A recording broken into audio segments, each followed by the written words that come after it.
Okay, I'm going to start talking about the wake. They call that a beat to wind away in our language. And that's when, way back, a lot of our people stayed there all night and sat with the body. And the reason they did that is that in those days, our, our people were not embalmed. And a lot of them, because of, a lot of our people are gifted, and a lot of them came back, were sent back, and they revived and they came back to life, so that's why they sat there all night. Nowadays, with the embalming, there's no way that's possible.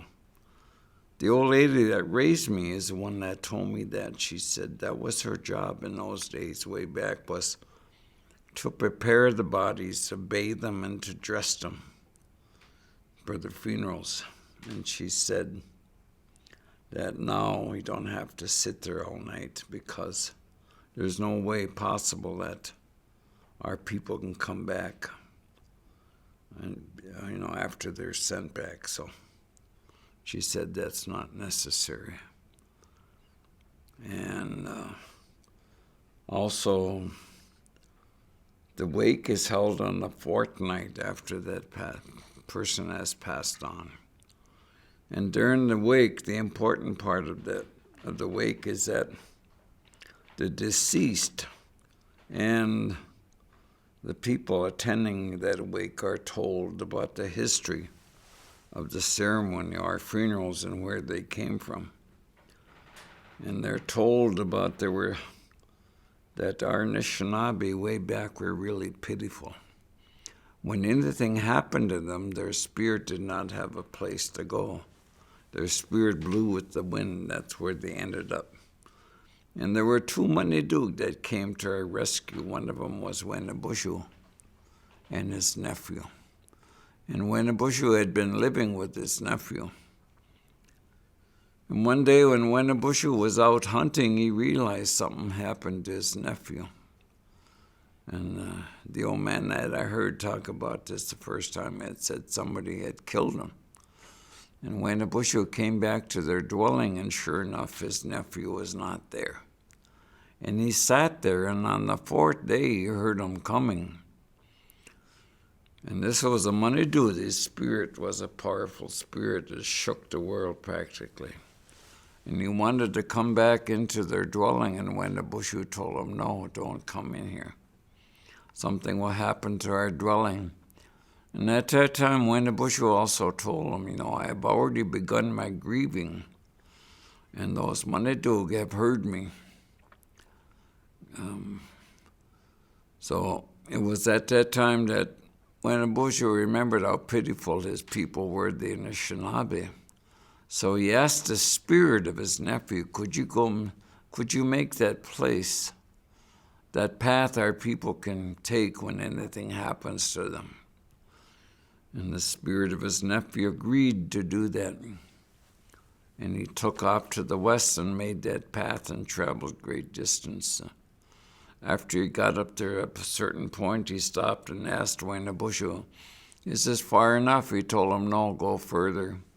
He went on, worked on that path again for a long time, and stopped over there a second time and asked again. Wenabushu told him, no, go further.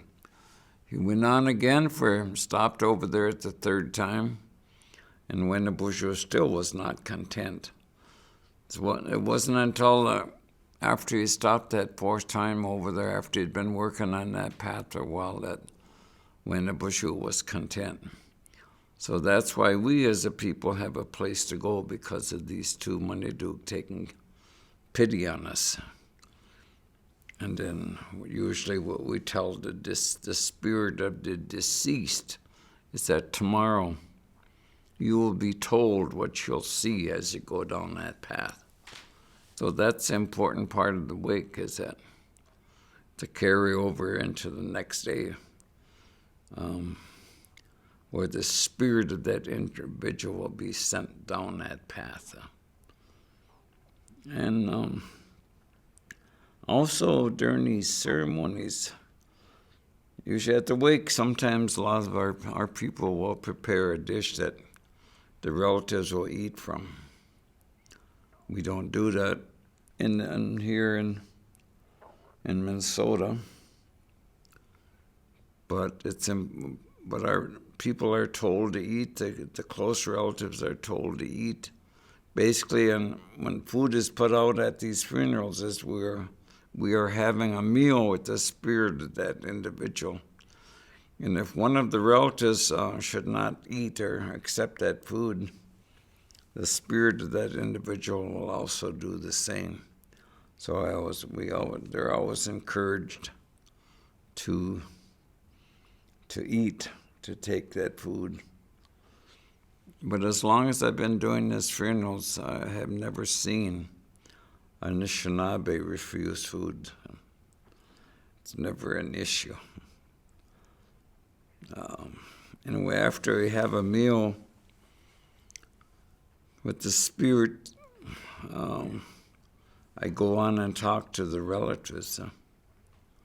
And basically, I talk to them and tell them things that I hope will help them in their grief. It's also the talk that's been passed on. It's something our old men always did at these funerals. And basically what I do is I talk about what a beautiful place their relative is going to, the one that has passed on. It's in the west. It's called Gagage Minnewanegosewinning, land of everlasting happiness. It's so beautiful up there, there's no dust. And everything we've been given as Anishinaabe, that's what happens up there, ceremony-wise. It's a happy place. And he or she will be happy over there. And also I talk about that soon after the deceased and the spirit of the deceased arrives over there.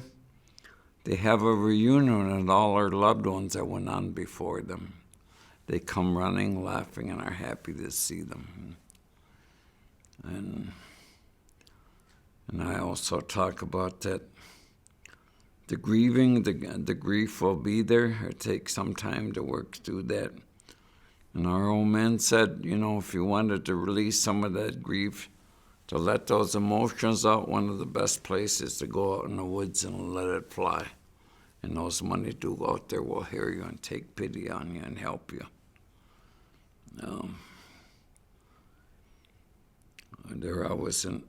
I always encourage our Anishinaabe people, I don't know where it come from, that they were told that they can't cry at funerals. I always tell them it's not healthy for you to hold those emotions in. Let them out. It's not good for you to hold that in. So I always encourage them to do that, and then along with that, I also tell them that there are certain things and certain instructions that were given to the families of the deceased, those that are grieving. You were encouraged to get up early and to watch the sun come up, to dress themselves nicely, to hold their head up and smile as the Anishinaabe approach them. Also, it was at this time that our people were encouraged to make any changes they could to the positive about themselves, and that's the way they're going to live their life from here on out. And also, there was a couple of teachings that the grieving people, the grieving relatives were taught. One of them involves there are certain foods we were given by the Manitou to eat. That's the animals like the deer and the rabbits, also the wild rice, the fish, and all that stuff that grows in the wild. Our grieving relatives are always told you cannot handle or touch any of that stuff that we've been given to eat. You have to watch what you do for 1 year after you've lost a close relative. So I always tell them that if you want, to eat some of that food, what you're going to do is have a non-relative to go out there and pick that stuff and prepare it for you. Usually I'll talk about wild rice. When rice comes up and you have a desire to eat some or to go out and pick some, you want to get a non-relative to go out there and pick that rice, finish it, cook it, and they'll literally spoon feed you that rice and put a tobacco offering. And after that, you're able to eat that wild rice. You want to do that to everything that we have been given to eat. One of the things that our people have always talked about recently was the last 2 or 3 wild rice crops were bad. Didn't have very much wild rice, and that's one of the things that were mentioned as maybe a lot of our Anishinaabe are no longer following those teachings that we have been given. So I always tell them, don't challenge those teachings. And you're also told not to handle infants during that period. You could affect their growth. And then the other thing is that close relatives were also told, and that's something that started way back. Our old men started to talk about the use of alcohol or drugs nowadays. If you get into using that after you've lost a close relative, you're going to create a rut for yourself, and it's going to be hard for you to get out of it. And you're going to get progressively worse in your alcoholism or drug use. And you also stand a chance of making that journey yourself while you're under the influence. Now, I have seen that many times, at least 4 or 5 times. We have done funerals, and a relative goes out and use, maybe start drinking. Within a week later, we get called to do the funeral for that individual. So it has happened. So I warn families, don't mess with any of that stuff. It can happen to you. So, and then